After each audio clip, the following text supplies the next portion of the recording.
let's look at how to replace the temperature display fuse in your Slush machine. This guide works for both our regular and compact machines.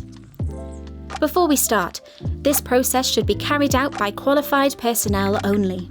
For this procedure, you will need a medium crosshead screwdriver and a 315 mA fuse available from Snowshock.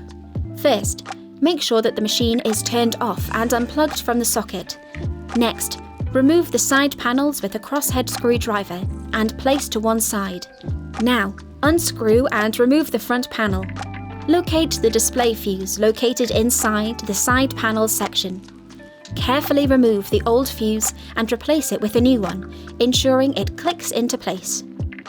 Once this is done, simply refit the panels and you're good to go.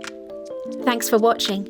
For more of our how-to guides, visit snowshock.com/support.